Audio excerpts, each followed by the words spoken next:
stats released by the JSE this week show that black South African investors own 18% of the available share capital on the JSE. And although transformation is taking place among South African companies, it's happening at a much slower rate than expected.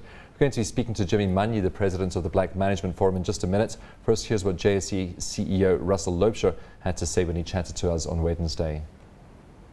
If you asked me today what I believe the numbers are closer to, then I would say blacks, and let's be clear here, this is the BEE. This is not all blacks. We don't know what all retail accounts belong to blacks. You don't have that detail on hand around retail investors. They don't need to disclose their racial status. Exactly.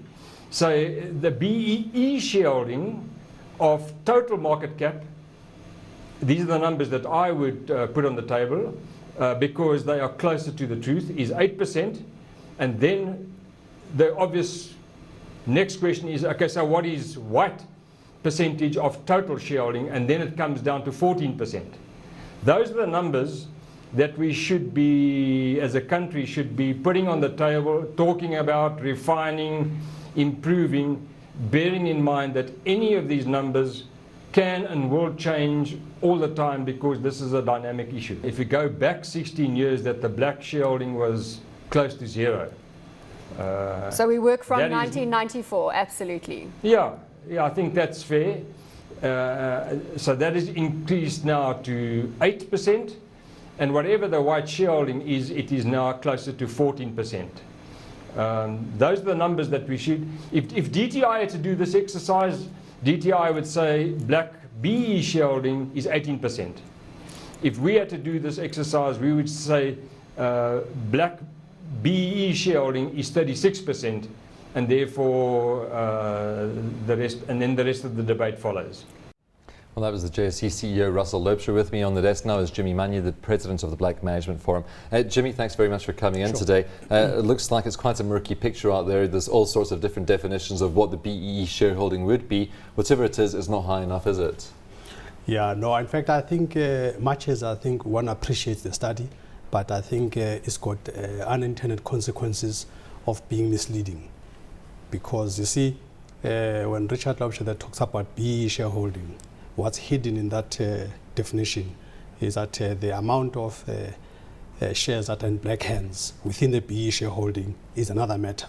You find some company called a BE company, but that company might be 30% black or 50% black, whatever. So we need to unpack what does that BE shareholding mean in the first place? How much of that is in the black hands? That's on the first instance.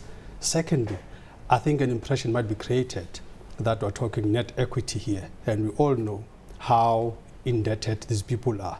So how much of this so-called shareholding is really unencumbered? And that is really the nub of the issue. And then also, I think at the end of the day, what the study has actually done in arriving at the various number, whether it's 8 or 18%, is really just a desktop study where you just keep removing something from the denominator mechanically and just inflating mechanically, not that anything different has happened. So really, I think for the way we see it as a BMF, this study does not add to the solution that we have. Is it a starting point though? Because of course we didn't have a number beforehand, so at least we have a number to look at now. And of course this is direct black ownership, so it doesn't take into account the shares that are held by the Public Investment Corporation, which isn't all black shares, but a good majority of those would be owned by black investors through their pension funds and also the government employees pension fund. I think at a conceptual level it's incorrect, because at a conceptual level what the study has done, it has shaved off from the 100% and is working on some 44 or whatever number because of this not there, this not there. What this means actually is that if I just could give you another analogy, basically it means even if we were to look at black representation in companies, for instance, what this means is that now here's a new way of doing things. If you want to measure how representative your companies of black employees, it means you now have on the denominator, you must now remove the foreigners, you must remove the expats and all of those people, and all of a sudden you will now going to say my black representation in this organization has actually gone up, and which the fact of the matter, it hasn't. All you've just done is just some mathematical manipulation. Exactly the same thing here. I think conceptually this thing is flawed, And at a substantive level, it's got all kinds of unanswered questions. You know, the debt that people owe on this thing. Jimmy, how would you suggest we approach something like this if we want to find out a true picture of the black ownership of the JSE? How should we be approaching it if you disagree with this approach? Well, this approach is wrong. I think what should happen is that firstly, when we say BEE shareholding, and we're trying to establish how much of equity is owned by black people, the first thing we must do is to unpack that shareholding and know exactly how much of this BEE company is actually black. Is it 30%? Is it 50%? Then we take the 50 or the 30%, that's the one part. Secondly, we then need to work out the amount of debt that is still being owed of that equity. We net that off, and then we know exactly what we're talking about. Yeah, but we can't assume that any white ownership on the JSE is also unencumbered by debt.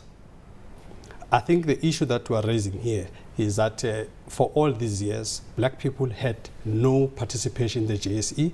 White people always had participation in the JSE. We're trying to measure how much that is.